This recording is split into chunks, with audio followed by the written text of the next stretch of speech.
All right. Hello, Miss Gordon. Thank you for meeting me again. And this time for the post-conference meeting. How are you doing today? I am good. Thank you so much, Miss Grattan. Thank you for having me. All right. Awesome. I'm so glad to hear that you're doing fine today. And as we have stated in the pre-conference, just to let you know what we are here for, that this whole supervisory process is really a collaborative one, geared toward helping you to develop your instructional skills and to grow professionally as a teacher. And so this post conference now will allow you to reflect on your practice as a teacher. So, try to help you to be a reflective practitioner. Okay, awesome. All right. I'm really glad we were able to work together as a team, Miss Gordon. So, and I trust that you had the chance to really look back at the observational data prior, before coming in this meeting, and that would be our basis of discussion. Okay, I did. All right, good. So, which part of the lesson would you want to talk about first? All right. So if I should talk about a high point in the lesson, it would be the engagement activity. So for the engagement activity, I found that though students were a bit they were questioning, okay, what is this about? It was evident that they got into the mood and they were engaged during the activity. And so I think that was a good point. It was also good that I was able to model it for them, and that helped them to be a little bit more confident that they could participate and do well. All right, awesome, awesome. Sounds good. All right, so what would you say the most? So I believe that you're saying that was one of the most successful parts of your lesson. One off, right? All right. Do you want to elaborate on any other parts of the lesson, and why do you think those were the most successful parts? All right. So the next part of the lesson think was that I thought was successful is that of the activity where they were asked to create a comic strip. No, all students were fully engaged in that activity, and all students presented their pieces. And so I thought that was very effective. And based on the outcome of their presentation, it was evident that they understood the content being taught. I think, like I said, I think those two were good points of the lesson, because not only were students engaged, but they were it showed that they understood what was being taught.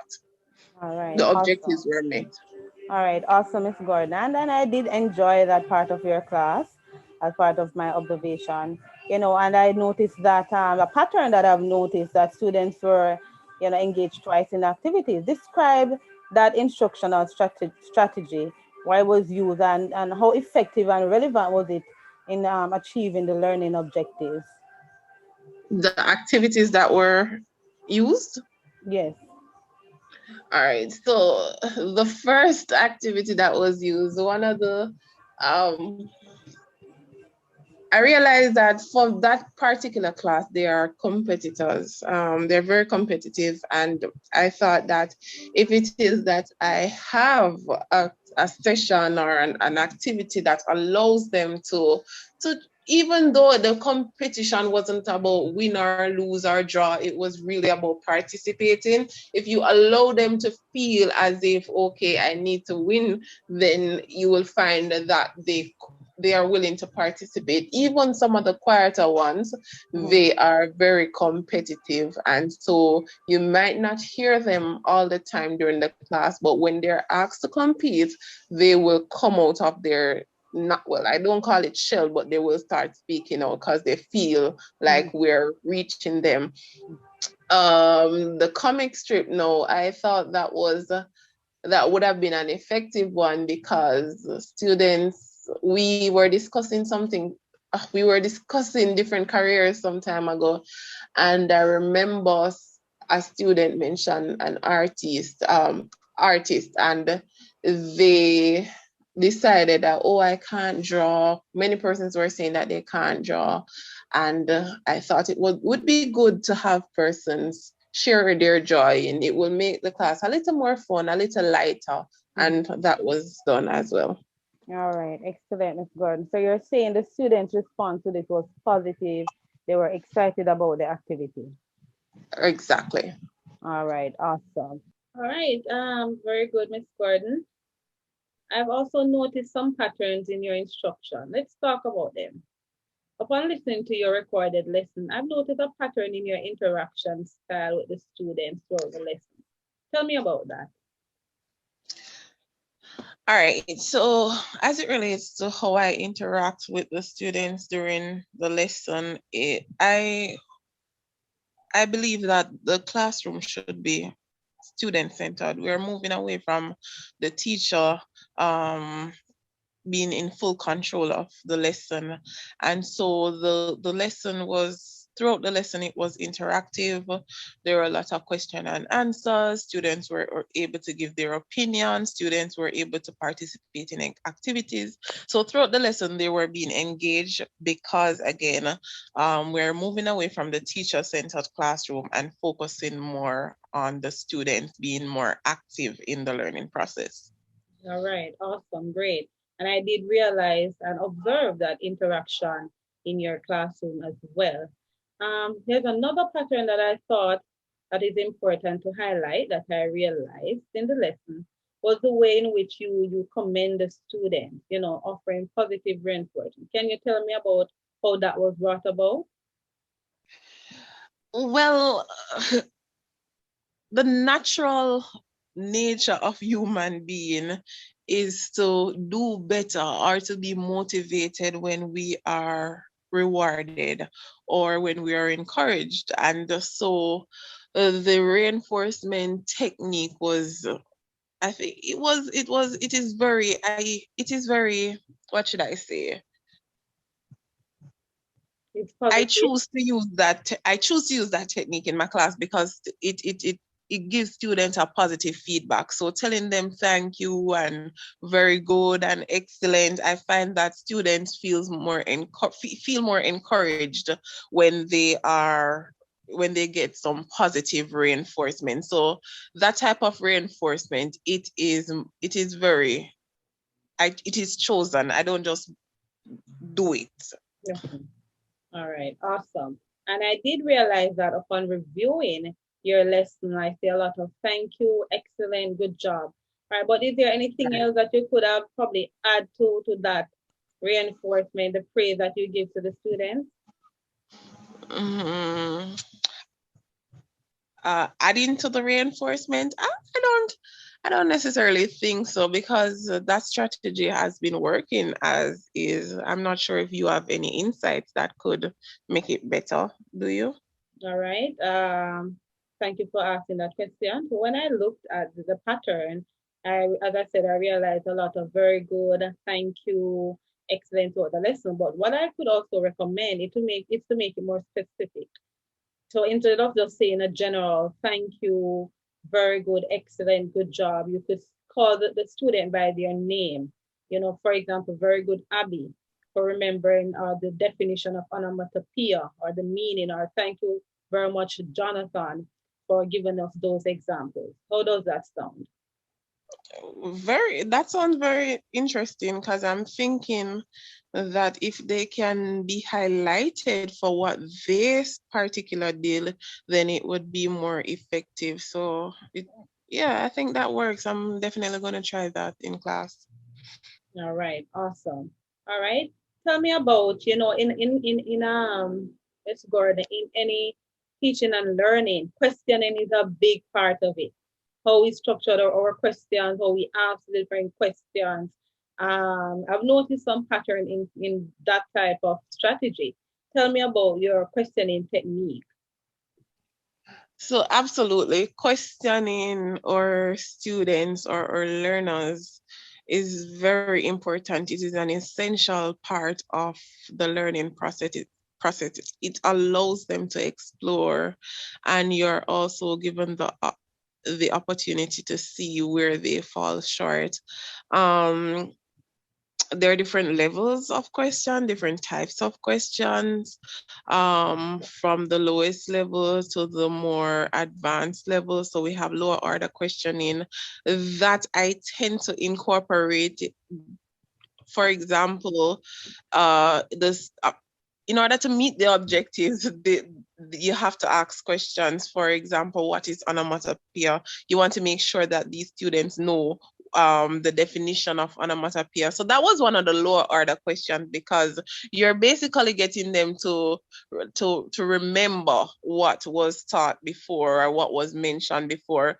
But there were some higher order questions, for example, well, such as providing examples. You're now asking them to move away from just remembering what was said and coming up with definitions of their, not definition, examples of their own. So I think there were different levels of questioning throughout the lesson. All right, excellent, Ms. Gordon. In my review and looking at the script as well as listening to the audio, I did see where you started off with lower order questions. You also went to higher order questions, such as asking them examples. But what I would also do to cement, just a suggestion to cement their knowledge, I could follow up with another high order question by asking them, so what is the purpose of onomatopoeia in writing, for example, poems and story. What effect does it have on the writing having onomatopoeia in the story? All right, so that's one thing that I would suggest as well to you. All right.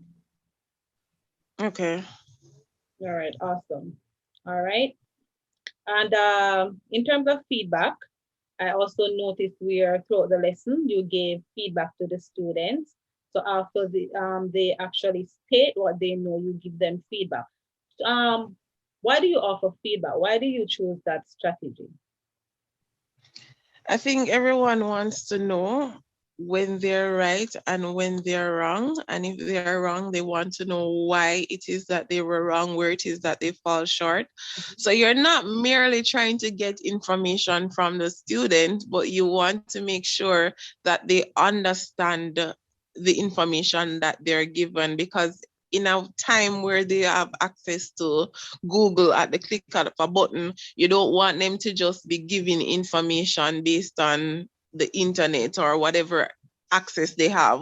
So you want to be providing some form of feedback, so that they know what is it that you're looking for and how well they did and what they could have done better for the next time around. Again, it also encourages them and reinforce what you need to. All right, good, awesome. So it basically clears up, any misconception, and do you think that increases their confidence, knowing that they have answered correctly when the teacher basically provides her explanation as well?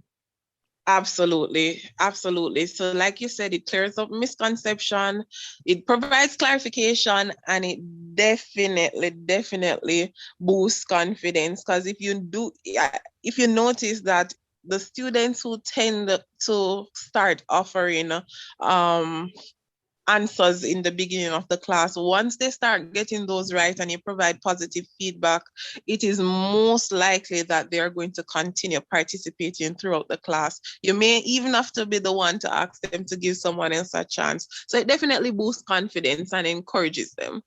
Now, Ms. Gordon, we basically spoke about your level of engagement and the activities that you implemented.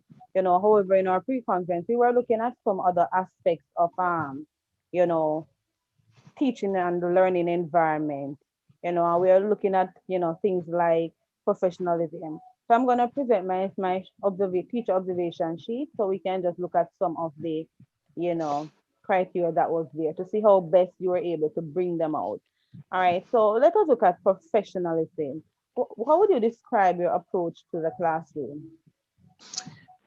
Professionalism. All right, that's a little bit. All right, so with professionalism, while it is that I maintain a level of professionalism in the class, meaning I use the acceptable language, um, my verbal and nonverbal communications are professional, I still have a casual mood in my class. So I don't want the students to feel like, oh, she's the teacher, I'm the student, so she speaks and I shut up.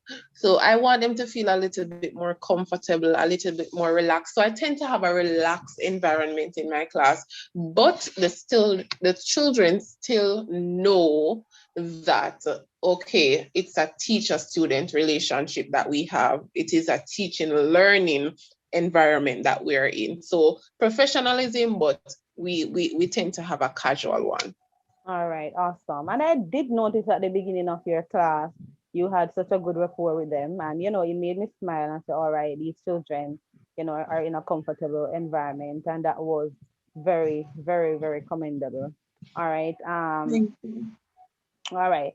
So, tell me a little bit about, the planning and the organization of the lesson, as well as your content knowledge on onomatopoeia. All right. So the planning of the lesson, like I said before, I when I was planning the lesson, I chose the activities based on the students that I have or the students that I am going to be teaching. Um, I think it flowed well. We transitioned from one activity to the other effectively. There weren't much glitches. I think one part of that wasn't so carefully planned would have been the part where the activity with the comic strip. I think a part of my planning should have been me modeling or showing, give the students guided instructions as to how to create that comic strip. So I think the next time I'm planning, I need to keep in mind that I must model or at least show the students what to do. All right, Miss Gordon. And I do agree with that. We can't take for granted that everybody knows what a comic strip is. So Right, we have to, prepare and give them some, background knowledge of that. All right. I'm right. glad that you were able to reflect, Miss Gordon, and come up with that idea. All right. But let me answer this question though, Miss Gordon. If you should teach this lesson again, is there anything that you would have done differently? Most definitely. Most definitely. One of the things I would have done differently, as I said, would have been guided practice, or modeling whatever task I want them to do. I did that for the first activity, but then the second activity, I did not keep that in mind. Another thing that I would have done is the time. So for the comic strip activity, that took up a lot of time, a lot of unplanned time, because when students get excited about a topic or excited about a task, they tend to linger a lot, or it tend to waste a lot of time if it's not carefully structured or guided. And so then if I was supposed to teach this again, I would have done that differently.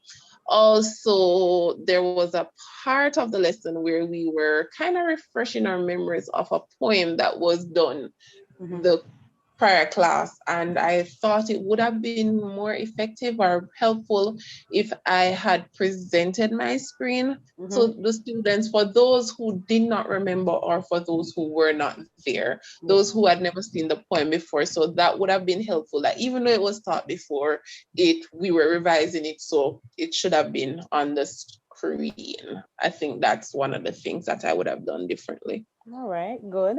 So we are looking, so what you're saying that your time management in terms of activities as well as your ability to present, visually could have improved. Right. All right, awesome. All right. In terms of, do you think that the assessment criteria they were sufficient to bring out the objectives? Do you think there's anything you could have done differently with that? I do. I do. The objectives, some of the objectives were met, Mm-hmm. yes, Mm-hmm. because the activities were effective. But I think that I could have incorporated some different assessment, different types of assessment that caters to the different learning needs or the different strengths and weaknesses of students. And so we know we gave them a comic strip. I know we gave them a poem. But what if there were students who they wanted to do a song or to rap, or so I think the variation of the instructions could have been better. All right, awesome, awesome, Miss Gordon, excellent. All right, and to add to that, we spoke in the post conference about getting students who are non-participative to really participate in the lesson.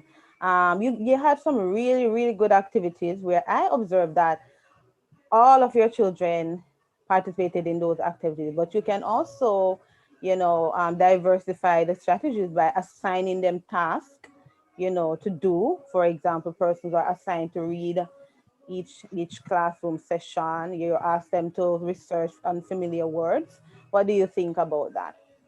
Those are excellent, and I particularly like the one with researching unfamiliar words. 'Cause what I usually do is Mm-hmm. just throw the word out there, or if it is that we come upon a word, I some just find the meaning or what is the definition. So the first person that comes up, but to assign particular persons, especially those who don't usually participate, that would be a good strategy because it would give them an opportunity to know that, okay, I am the one who is expected to do this. All right. Then thank you for that. And I'm glad that you are able to, look at those that you look back at your lesson. So what are some of the things that you would want to include in your next lesson? Uh, so in my next lesson, like I said, I would include different methodologies,